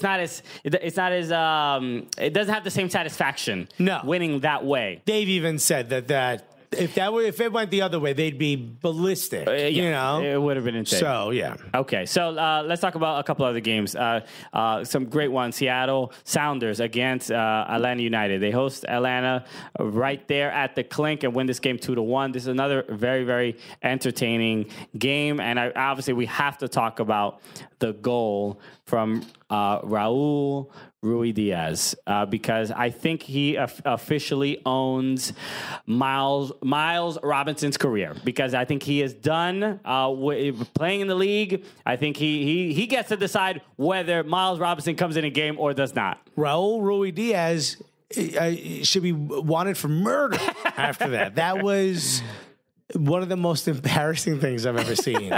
I mean, what an incredible amount of skill. Yes. But Miles is still spinning in circles looking for that ball. Unfortunately, he's a great defender. But he got beat here. Bad. It was I think it was a pass from Nico Lodero, and Raul Ruidiaz just does the rest of the work. And he basically chips Miles Robinson and then blasts it past Brad Guzan. But this goal in every angle, if you follow the Seattle Sounders on Twitter, they have this in slow-mo. They have one of the digital people made the X-Files theme song and made this weird Area 51 like meme. Yeah, because the whole raid on Area 51 that went viral. Yeah. I saw one which was funny, which was E.T. on like a roasting spit, and someone's putting seasoning on them, and it said when Cubans break into Area 51. It's absolutely hilarious. I love all the whole Area 51 stuff is hilarious. But they took that goal and made it one. One of the players had like secrets and security was on the other one. Yeah. It was just absolutely hilarious. I mean, this is one of those goals that they're going to show again throughout the whole year and at the end of the year. Yeah, this is goal of the year candidate easily. Hopefully it wins goal of the week. Weirdly enough, goal of the week is usually not won by the best goal. No. Something's up with... It's voting. It's fan voting. But I'm a little bit more concerned because I feel like the Russian bots might be involved in this. Oh, okay. Now I'm interested. Weirdly enough, and maybe other people must see it, but I haven't really seen anybody talk about it. It's usually the fan favorites are any Atlanta United goal, right? Because they have a huge fan base. But I've been seeing recently, very often, that goal of the week is usually won by any Montreal Impact player. Ooh. This is really strange because we don't associate Montreal Impact with having this like massive fan base. You don't see them going wild in French on Twitter or anything like that. Okay. So something's up. And I'm putting it out there. If anybody from MLS is listening, somebody better figure something out. Because I don't know the... Yes. So I'm not saying that Montreal Impact doesn't have a beautiful fan. We've been there. We've got incredible fan base. Love all of them. Okay, love the city. The city is amazing. My third favorite city in the world. Love Montreal. I can't understand why they're always winning. These goal of the week things. It's like something's up. You know, like when someone has like 100,000 followers, but they get like 23 likes on a photo. You're like, Yeah, you know what I'm saying? Because the social media game for the Montreal Impact doesn't seem as like as intense. It's not as much activity. Certainly now that you would associate with a goal of the week consistent winner. But they're very high up there off of like somewhat. I'm not to take anyway from they have good goals, but great goals. You know, like I think like Wayne Rooney's chip didn't win. So stuff like that happens often. Wow. So somebody figure it out. I'm putting it out there. Because I'm curious. Couple French Canadian bots. Couple Quebecois bots. Quebec bots. So we're trying to figure it out. Very, very odd. All right. But yeah, the goal was great. Joseph Martinez gets a header in the 65th minute, which is like, mark the guy. I mean, you've seen what he does. I feel like he's shown you enough to suggest maybe he's one of the guys you cover. And then the game-winning goal by the man who is demanding a bobblehead, Harry Shipp. That's right, baby. Real big miss in the beginning of the match, but yeah, he came back. He came back pretty strong. Yes. It was a great build-up, and it was just good to see, and it was a well-placed header. So yeah, but it came off of a mistake, which is always a defensive mistake. It was a bad pass out of the back line, which when you see that, you're wondering, like, what's happening out there? Yeah, so a little bit I felt bad for Pity Martinez. Got a great goal, and it was offside. Yeah, it was. Well, I mean, he feels bad for Pity Martinez, too, trust me. He's on the phone right now with an Argentinian radio station complaining about the food in Atlanta. Oh, yeah, we didn't even talk about that. That was like another, remember the week prior we were talking about, like, what was going on between him and Frank de Boer, and then the next day he's like on Argentinian radio, just letting it all out, spilling all the tea. Yeah, being like spilling all the sweet tea, essentially saying that the system of play, they're asking him to play more defense, and he's like not adjusting and not super comfortable with it. And he mentioned that if he had, I don't want to, I'm paraphrasing, I don't remember exactly what he said, but he basically implied that if he could, he would be back at River. Well, he essentially said, like, I could never go to Boca because I play for River. Okay. He goes, but I would definitely go back to River. Okay. Whatever. I don't know. I mean, you're in Atlanta, so they want you to play well in Atlanta. Well, if you want him to be happy and stay, you got to get Migos involved. Okay. Put Pity in a video. Pity Martinez. Okay. All right. Yeah. Not what I was going to suggest, but I'm fine with it. I feel like we can all make good suggestions here. That was one of mine. Next up, let's talk about LA Galaxy against San Jose, the Cali Clásico. And I believe the next game is the Tráfico. So they have a rough back-to-back. A lot of ecos out there. So many ecos. Yeah. So LA Galaxy lose this game at Dignity Health Sports Park. They lose 3-1 to San Jose. And San Jose, we've been talking about them so exciting to watch. And it's fascinating. Everybody's, I love, all the journalists have been talking about how at the beginning of the season, everyone thought this was going to be a terrible team. They did not think Pelado Almeida would be able to fix the mess that was San Jose after. Well, they didn't bring anybody in besides a couple players from South America that no one had really heard of. You know, just younger players that had played with Pelado. And I mean, the first few weeks were rough. Yeah. But look at where we are now. Okay. He gave him a couple fuacatas and they learned how to play. And they're like, oh, yeah. That's what he means. Oh, God, we're man to man. All right. It just all makes sense now. I mean, I feel like you wasted a lot of time saying you could have just been out here smacking. I mean, I'm bleeding out of this ear. But you know what? I got 6 assists this season, so it's all good. I mean, I'm definitely afraid, and I'm shaking like a wet chihuahua, but that fuacata helped. So the early goal from Rolf Felcher, and then that is it, because then it was the San Jose show after that. Yeah, and not only are they the San Jose show. Okay, that costs extra. We can't necessarily tell you how much. We'll just say it's 200 roses. So, but I believe the first goal from Vaco, just the absolute blast by Bingham, who was he was a former keeper for the Earthquakes. But they're an exciting team to watch, and I think. I'm gonna say that they in a 1-game single elimination playoff, it's looking like San Jose might be one of the tougher ones. I don't think anybody wants to play them. That's the style they play is so different from everybody else. You're just like, I don't want to now have to train specifically for this man coverage type of stuff. So I don't know, man. They have a style that can win MLS Cup because they're different than everybody else.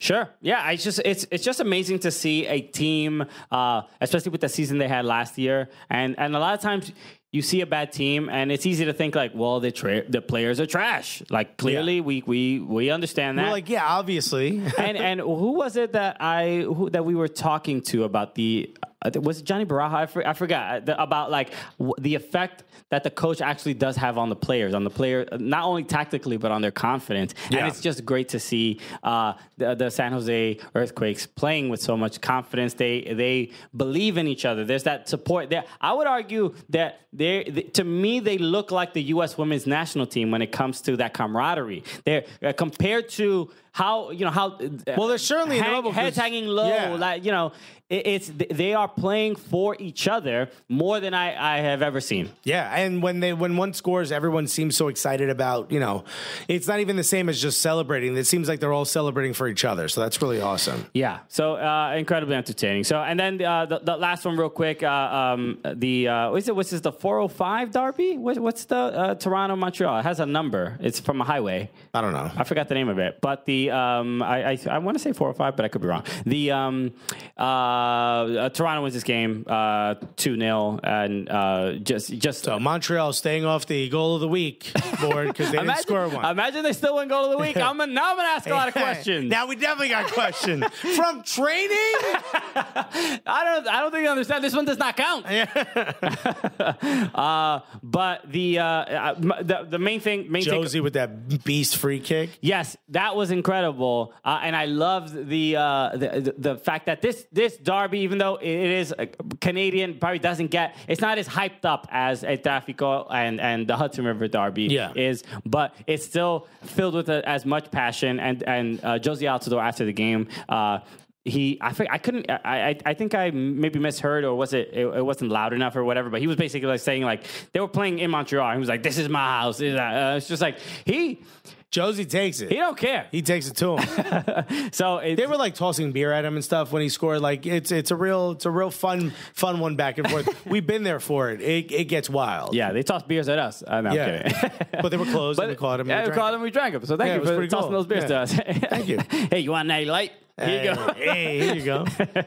So, okay, so that's it, man. A lot of fun games this week. So thank you for listening to us talk about those. But we have to get to our interview with the Italian national team player. Whether you like it or not. Whether you like it or not, all right? Yeah. And I have a good feeling you don't like it. Yeah. Played for Villarreal. Played for Manchester United. Played Fiorentina. Played for did he play for Parma, or did he just train? He went to Parma's youth. As a youth, right? So, from New Jersey. That's right. I mean, and it got real Jersey. It got very, very Jersey. But we're absolutely honored to talk to Giuseppe Rossi, and we still can't believe he came into the studio to talk to us. Believe it or not, after this break, we will be talking to Giuseppe Rossi.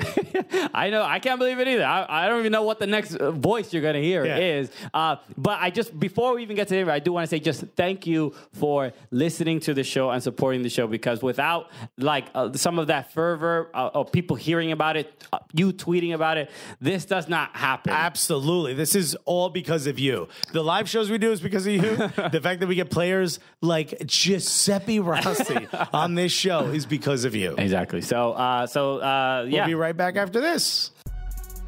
Hey, everybody, thanks so much for listening to the podcast. We're going to bring in with a word from one of our sponsors, NYC Footy. NYC Footy, that is our league. That's where the Cooligans FC play. And right. We just won our first game this season. And you weren't there. Coincidence? I think so. So, go to nycfooty.com if you want to play in a really, really dope soccer league in the city. They play on beautiful fields overlooking southern Manhattan, right on a pier. It's absolutely dope. There's some other ones. It's one of the coolest leagues. They have great parties. The parties. Just for the parties. That's why you want to join us, for the parties. You know? But it's co-ed. They play in a bunch of different. They play in different boroughs. They play different skill levels. Yes. So it's everybody is welcome. But it's one of the dopest soccer leagues, and we're not just saying that. So you go to nycfooty.com, join the league. You can, if you join as a free agent, just as an individual, you can get a discount. And if you join a whole team, there's a discount as well. So just use the promo code Cooligans when you sign up, and you will receive that discount. It's not that hard to remember. Just put Cooligans, and you're going to get some money off, whether it's for you or for your whole team.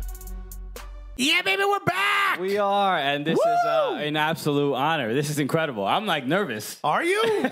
Hell yeah. You're sitting amongst two Jersey legends. Yeah, I'm nervous being around you mostly. Yeah. Yes. It's actually probably a good idea.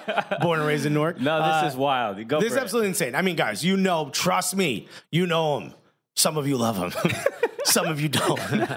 Ladies and gentlemen, unless you're driving, put your hands together for the one, the only, New Jersey's own Giuseppe Rossi, everybody. Thank you, guys. Thank you.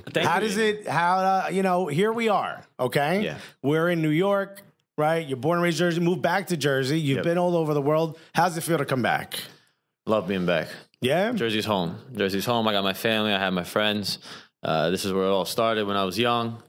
I grew up playing soccer. I grew up in Clifton, New Jersey. Shout out to Clifton. Yeah. Never lost the accent.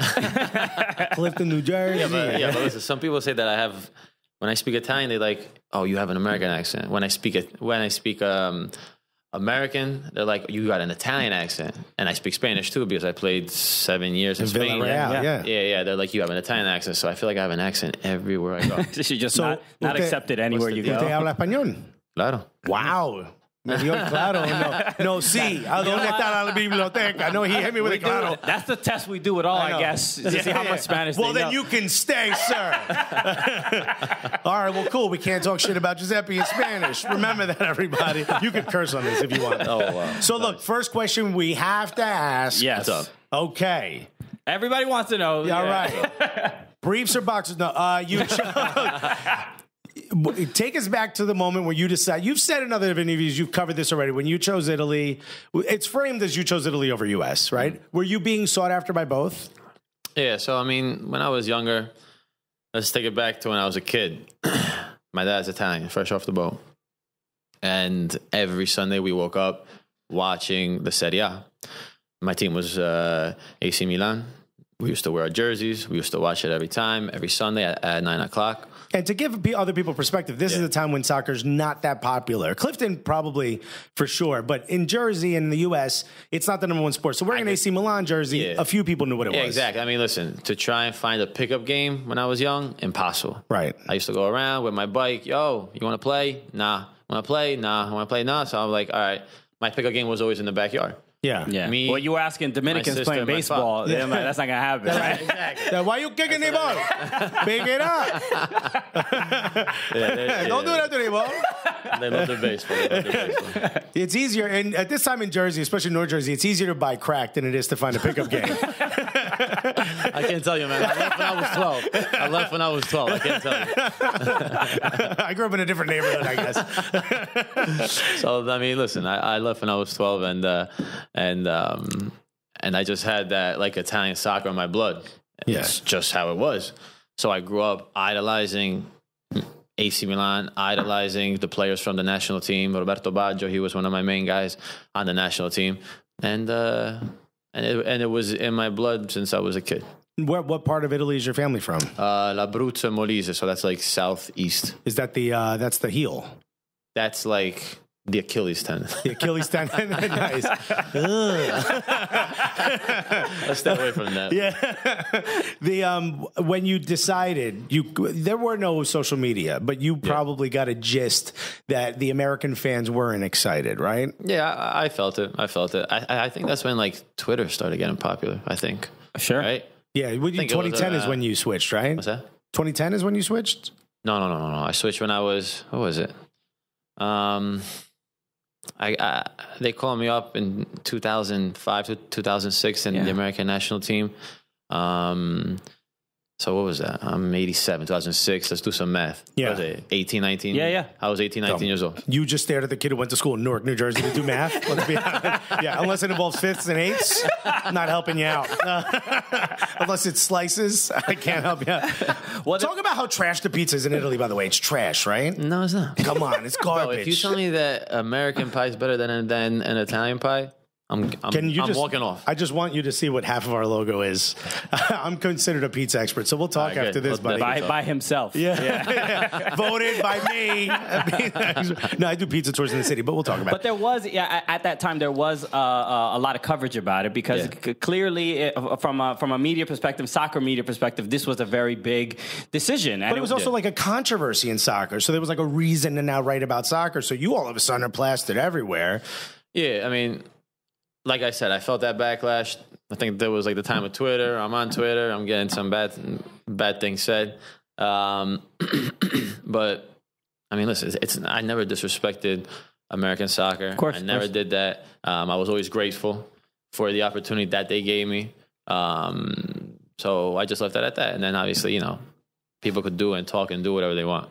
Yeah, it is. I mean, we're seeing it. I mean, it's not the first time it's happened, right? Where people can play for two different countries and they make their choice of not picking the U.S. Like Jonathan Gonzalez was like a recent choice where he could play for Mexico. He chose Mexico, yeah.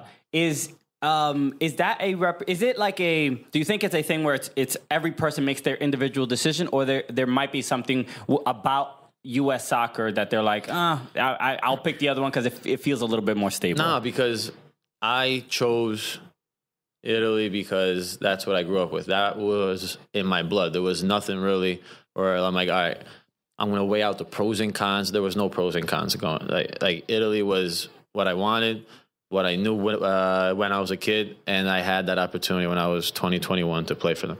So, I mean, people can say what they want, man. They're like, oh, yeah, because it's Italy, they won championships, blah, blah, blah. It's not that. It's not that. It was a dream. And the dream was Italy. And that was your connection to soccer. And I was lucky enough to do it. Yeah. Now, looking back, is how did you become good enough to play for Italy and growing up in Jersey and not even having access to like academies and stuff that they have now? Is it just something that's innate, or do you think that you can duplicate that for someone else? Well, I mean, I think we all have talent, right? There's so many kids that are playing soccer today in America, right? And I feel like there's so much talent out there. All right. So how are we growing these kids? What are we telling them how the game is supposed to be played? How are we training them? These are questions that American soccer has to ask themselves.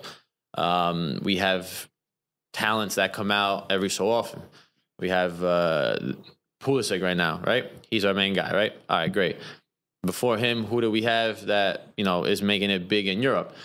You. So probably. I think I might be. It might be. But I had to leave at 12. Yeah. I had to leave at 12 because, yes, I have talent. Yes, I'm a good player. I had to find that. I had to learn that being among those guys in Europe. Yeah. And I grew. When you got offered at 12, though, did you think you were like, man, I'm good enough to play with? No. I mean, listen, I was 12, man. I was crying myself to bed every day. I never wanted to tell my dad because me and my dad left together, and then we left my mom and my sister at home because somebody had to work, right? Yeah. So I was crying myself to bed. But you couldn't get one of those sweet deals? I didn't want to show my dad. What? You couldn't get one of those sweet deals where they pay the family to be trainers? No, there's no, there's no paying at 12. Here's a bag of gems. There's no paying at 12. It wasn't like that. It wasn't like that. But, bro, crying myself to bed every day. Didn't want to show my dad that I was, that I was weak. So, whatever. We just went on this journey. And, yeah, I mean, it's similar to what you hear Pulisic talk about it with his dad, Mark Pulisic, where it's like this gamble. Like, is this going to happen? It's a shot in the dark. Yeah. But it worked out. I mean, and you are one of the most, as far as American, people born in the U.S. and be able to, one of the most storied, well-traveled, incredible career. What's happening now? Because we see every couple, 2-3 times a year, I see Giuseppe Rossi training with this team. Manchester United, I think LAFC, if I'm not mistaken. Yeah. So I mean, listen, I'm 32, I'm still young. Right. I still have a few years, some very high-level years ahead of me. I've had the injuries, unfortunately, so that kind of ruined a little bit. My momentum, I guess. My momentum in my career. But I've always got back in track. I had the opportunity of training with Man U. My ex team. I have a lot of connections. Ferguson is still a very great mentor to me. You could just text him, Sir Alex Ferguson. Yeah, he's cool. He's an amazing guy. He's an amazing guy. Yeah. And I'm not going to stop looking at Giuseppe's phone. Yeah, I know. Is he texting right now? He's an amazing guy. I'm very fortunate to have had that opportunity in those 3 years at Man U with him. And yeah, training 2 months with them, it was great. And now it's off season. It's all this who's buying this, who's buying that. So we'll see what happens now. What made, of all the places you lived, what made you want to come back to the U.S. You've made a home for yourself again in Jersey, right? Yeah, I mean, Jersey's home. Yeah. I just got married last month. Congrats. She's from New Jersey. Thank you, guys. Appreciate it. She's from Jersey, so we have all our family here. So whenever it's the off season, if it's Christmas, when we have those 5 days off, it's back here. The month we have off in June, it's always back here. So this is where it's going to be till, when I retire, we're all coming back here. You were talking about your time at Man U. I'm curious, at your young age, when did you feel like, oh, something absolutely clicked? We're like, I'm getting this. I'm understanding this. Like, at what point of that progression from that moment when you got to Europe and turning pro? Yeah, so I started off at Parma. Parma is an Italian team, right? So from 12 to 17, I was with them. Man U scouted me when I was 16. I was already getting a couple of training sessions in with the first team at Parma. So that was great because it was my first time interacting with pro players, right? I held my own, and I'm like, all right, you know what? Like, this is good. Like, we're doing something here because I'm progressing, I'm learning, I'm getting better, stronger, whatever it is. Did you call your friends and be like, yo, they ain't shit out here? Yo, just because we watch them on TV, my guy, they're not that impressive. They ain't even that big. You look at them. Listen, I didn't have a cell phone. Yeah, at 14, 15, man. Yo, they never even been to the Willowbrook Mall. I mean, they're not that impressive. I did not have no cell phone. Yeah. I used to write letters to my friend. Oh, amazing. But yeah, so then at 17, I got picked up with them, with Man U. And that's when I had my first time, like, at a high level first team, playing with Ryan Giggs, Ronaldo, Scholes, Rooney, name it, they were there. And yeah, I was holding my own, and I was like, I want to keep doing this. Like, I want to keep trying to get better. I want to keep proving that I could go and beat you, Rio Ferdinand. I want to prove that I could go and beat you, Mikel Silvestre. I want to score on you, Tim Howard. Yeah, you know what I mean? So it's like, I wanted to keep doing it, keep trying to get better. And you did score on Tim Howard. Yeah, you did. Yeah. Confederations Cup. Yeah. Was it a question when you did score? Actually, to bring that up, a bit of a celebration. Yeah. People were probably upset about that. Yeah. Did you ever consider maybe not celebrating? Was that, or you were like, no, this is the team I played for? Thinking about it, man. Yeah, who cares? I wasn't even thinking about it. Those were my first games. That was the first time I scored 2 goals with the national team. I mean, Pirlo passes you the ball and you score, you celebrate. Yeah, exactly. Yeah. Right? Yeah. So it's there was nothing bad about him, and I was just happy. No. First time I met Pirlo, we argued. I told him he didn't know anything about pizza, and one of the other players goes, "Is this the first time you ever speak to Pirlo?" I go, "Yeah." Why? He goes, "And you're going to yell at him about pizza?" I'm like, "It's a good point, actually." If you yell at him about wine, he'll probably fight you. Oh no, yeah, wine. I wasn't on here. That's not. Yeah, I can tell you that. His sneaker had was wine colored, and it was cork on the inside. That was his official Pirlo sneaker when he played for NYCFC. That's crazy. I was like, it's a bit much. He loves wine.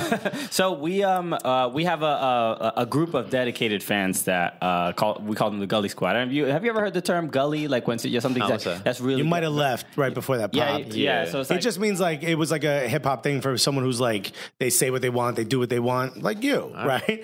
Gully. Right? Now it's like we use it for soccer now. Like for every time Soccer AM makes fun of American soccer, we clap back. Gotcha. So we call ourselves we're the Gully of soccer podcast. So now they're called Gully Squad. Exactly. So we have the Gully Squad, and they had a couple questions for you. So some of them were really great, and I wanted to relay them to you. So Mike Sciarra, he asked, as a former Fiorentina player, what do you think of Rocco Commisso buying the club? Also, can you sign for the Cosmos? Yeah, real happy there that he threw in that. No, man, that's crazy. It's crazy that like an Italian American with like the same history as, my father, my uncles, my mother, and everything, like they're able to be successful here in America, create a fortune, and then come back and being able to buy a team like Fiorentina. I think it's great. I think it's great for him. I think it's great for for Florence. I played there for 3 years. Unbelievable fan base, unbelievable city. It's just awesome. All right. Iconic Nintendo shirt. We got one from Chip Robinson.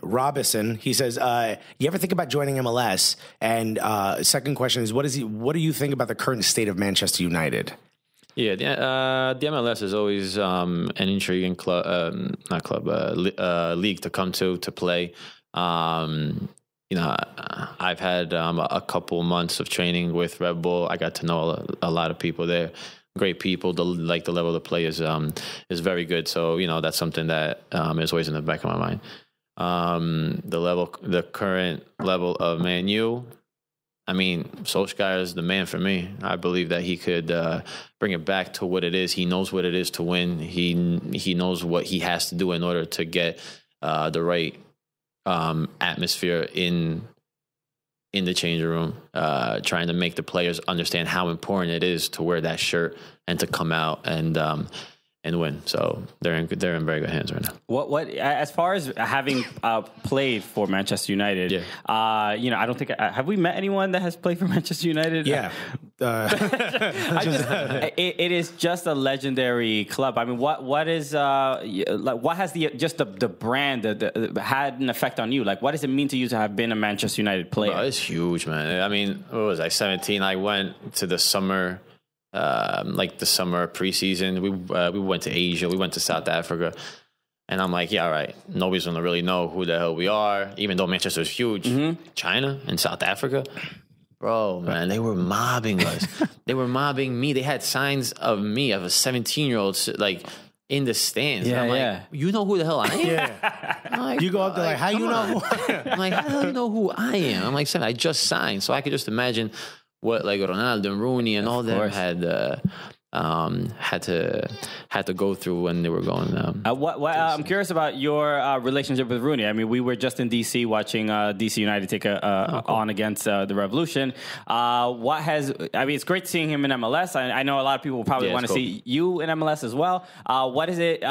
This now that the MLS has definitely, but when you were younger, MLS was like, looked down upon without a doubt, right? There must have been a couple jokes in the locker room, right? There was a few. It was young. It was like a young league, right? Yeah. I mean, now, like you said, you got Rooney playing here. You got Zlatan playing here. You know what I mean? It's just like crazy, the growth that it's had in these past years. Is it like generally more intriguing because of that? Because there seems to be one real fanfare, an opportunity to actually probably have a better paycheck. Does that, when you were mentioning that, it was in the back of your mind? Yeah. Is it more forward in your mind now? Well, probably just because it's getting. I'm in the last 4, 5, 6 years of my career, so you have to start.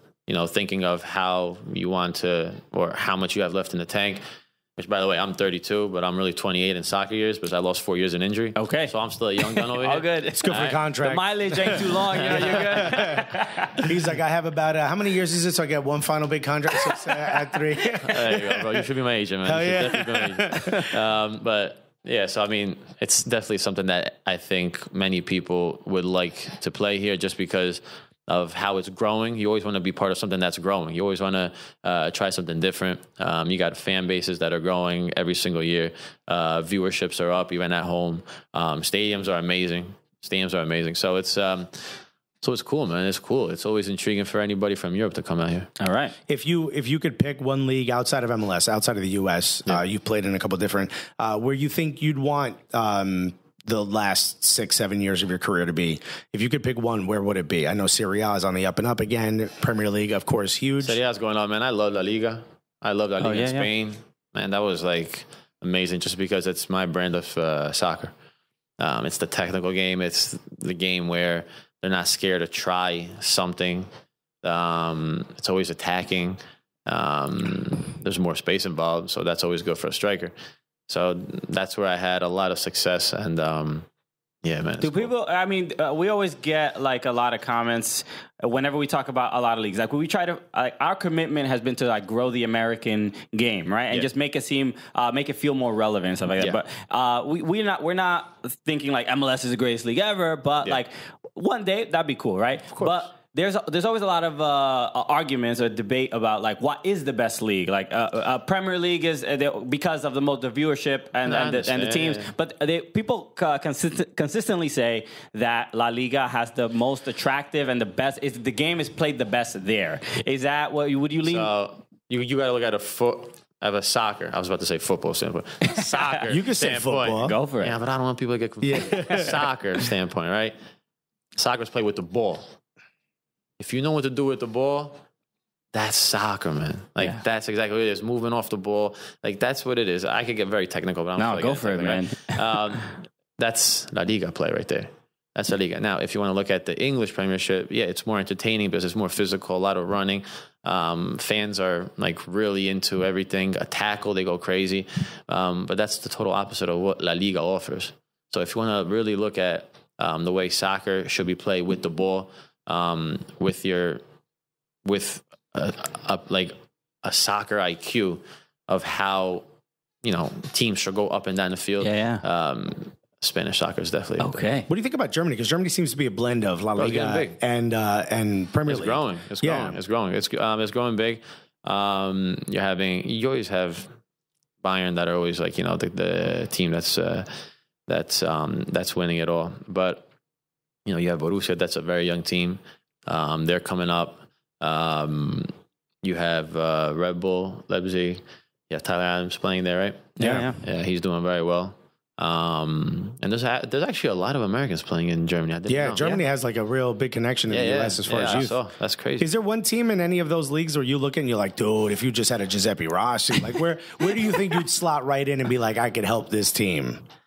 Man, I don't know. I could help any team. There isn't one team that I'm like, we could use you on Arsenal. I actually have somebody on Twitter that I follow that goes crazy. Some like journalist in England. He's always bashing Arsenal. Why? Yeah, because it's Arsenal. We're a punching bag. All right.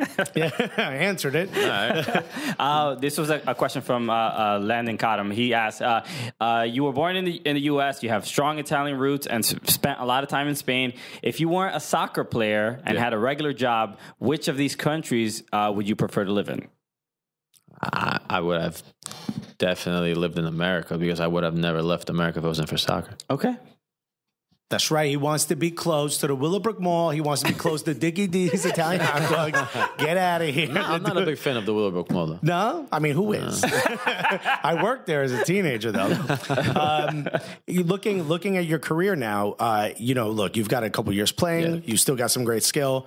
What comes after that for you? Because one of the things I keep hearing from this conversation, I've heard in other interviews, is that you have in your brain a defined way you think the game should be played. Yeah, definitely. And I asked before, what made you good enough to even to go to Parma at 12? Is it what you knew then? Is that something you could pass on to the youth here, you think, in the future? Or do you think you can help shape that? Or do you think you could take a professional team to the highest limits? Where do you think you would fall in line? So if we're talking about after career, for me, it's very important to give back. Give back. Why? Because I want the soccer here in America. I want the youth. I want them to express their full potential in soccer because I feel like that there's a lot of talent out here. Bro, we're 350 million people out here? Yeah. Like we're all sons of immigrants. Yeah. Think about it. Like I'm a son of an immigrant. I don't know if you guys are, but I feel like we all are. You know what I mean? Cuban, Dominican. So like there's always like it's always in your blood. Like it's like soccer is in the blood of all these people. So to find a structure to make them understand that this is what it takes. This is how you have to go about your trade. Make them just feel passionate about it, man. Because soccer just gives you like undescribable emotions during the game while you're watching it. So that's what I want to try and give back one day, and hopefully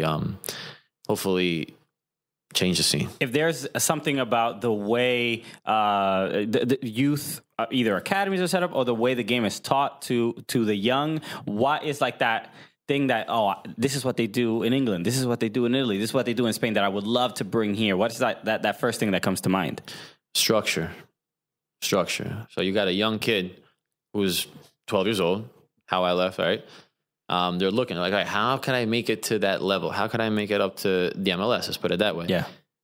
There's no structure, or it's so complicated that people just be like, this is like, I don't know where to go. Like, what's my next step? Because there's so many leagues, there's so many teams, there's tournaments, there's high school soccer, but you can't play high school soccer if you play in a club team. What's the level of high school soccer today? College ball, like who plays college ball anymore?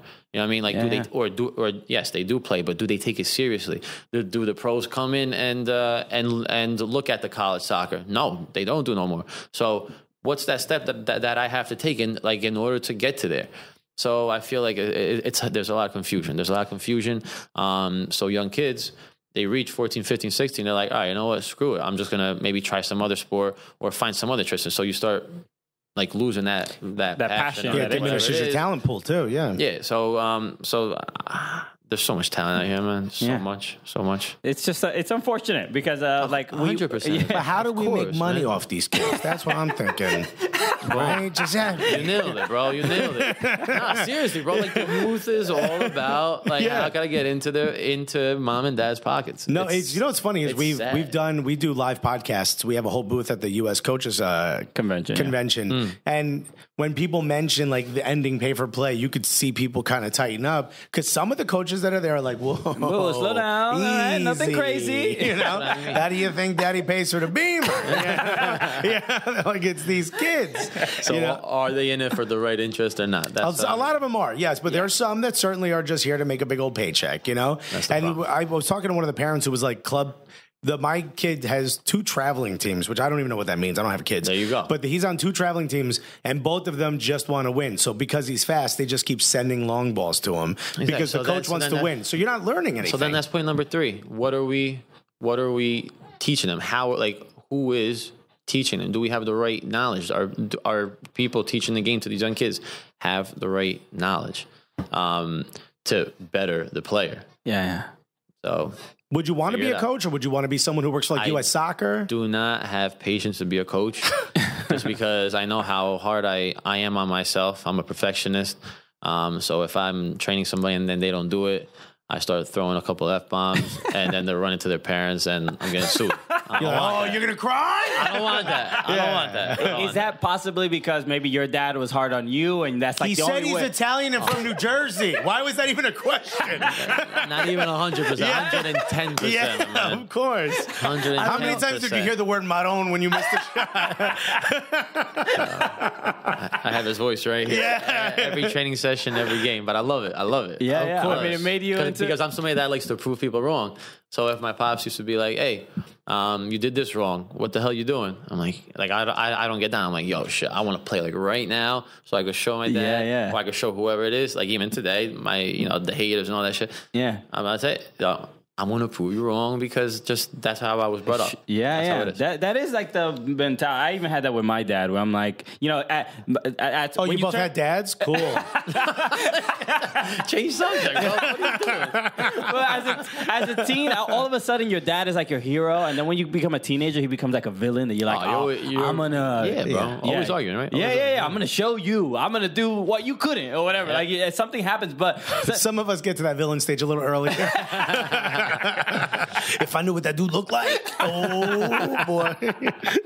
Oh my goodness! That's how you make a comedian. I got one more question. What's one food that you could get in Jersey, even Italian food, that you just couldn't find in Italy, and you were like, yo, if y'all just knew about this? Taylor and ham sandwich. Taylor ham and egg cheese. That's what it's at. Yes, bagel or roll? Bagel. Everything or plain? Bagel. Plain. Plain? All right, I'm gonna have because then it takes the taste away from the Taylor ham. Yeah, you gotta taste all that sodium. That's gonna kill you. Of course, I want to taste all 2,300 milligrams of sodium I'm ingesting right now. Oh yeah, we gotta go out to eat with Giuseppe. Yeah. Are you kidding me? Well, dude, I wish we could talk to you for hours because you are just a fascinating human being, Thanks, and we wish you all the best. But thank you for joining us on the show, man. It really means it absolutely is an honor awesome. for sure. It was awesome. Appreciate it, guys. Where can people follow you? Where are your DMs locked? That people can follow you. At Beppe787. You'll find me that on Instagram. All right. Very cool. Well, listen, for Giuseppe Rossi, this is an absolute honor. We end the show, right? We're going to do that, or? No. We'll add that to tomorrow's episode. Let's do it. So normally when we end the show, the show is called The Cooligans, right? Yeah. We just scream The Cooligans. It's like a very You'll fun, know when to do it. Silly way to end a soccer podcast. It's a little aggressive, but you get it. Sure. So we're going to include you in that. So please feel free to join in. So for Giuseppe Rossi. Yeah. My name is Christian Polanco. I'm Alexis Guerreros. And together, what are we? The Cooligans!